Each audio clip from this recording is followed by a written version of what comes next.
angry, disappointed, and upset.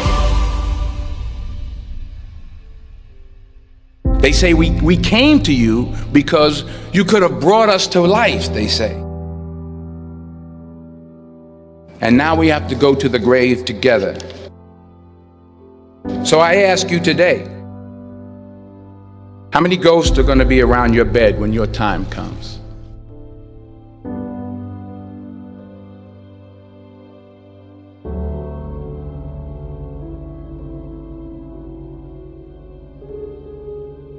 I just got back from South Africa. It's a beautiful country, but there are places there with terrible poverty that need help.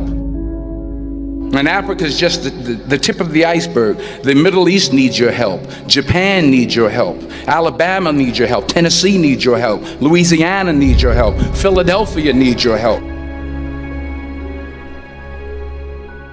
The world needs a lot, and we need it from you. We really do. We need it from you young people. I mean, I'm not speaking for the rest of us up here, but I know I'm getting a little grayer. We need it from you, the young people, because remember this. You got to get out there. You got to give it everything you got, whether it's your time, your talent, your prayers, or your treasures. What are you going to do with what you have? I'm not talking about how much you have.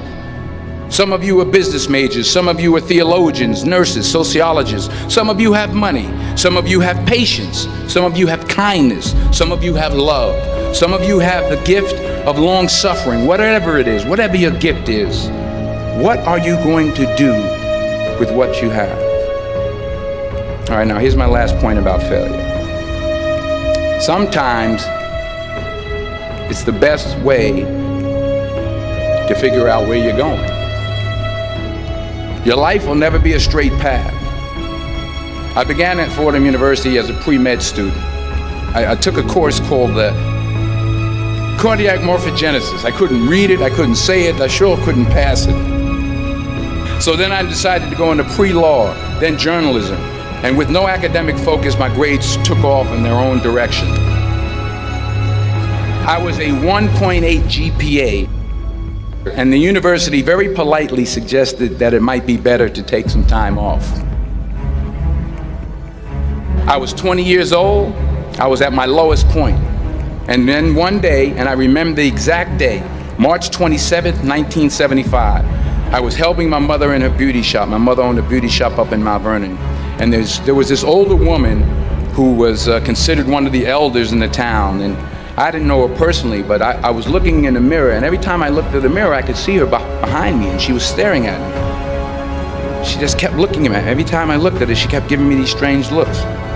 So she finally took the dryer off her head and she said something I'll never forget. She said, "Young boy, I have a prophecy, a spiritual prophecy." She said, "You are going to travel the world and speak to millions of people." And in the years that followed, just as that woman prophesied, I have traveled the world and I have spoken to millions of people through my movies. Millions who up till this day couldn't see me, who up till this day I couldn't see while I was talking to them, and they couldn't see me, they could only see the movie. They couldn't see the real me. But I see you today, and I'm encouraged by what I see.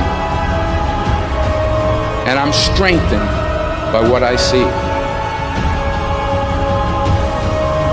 Because taking risk is not just about going for a job.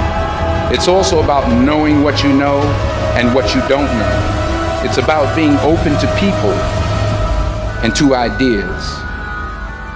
The chances you take, the people you meet, the people you love, the faith that you have, that's what's going to define you. Never be discouraged. Never hold back. Give everything you got. And when you fall throughout life, remember this: fall forward.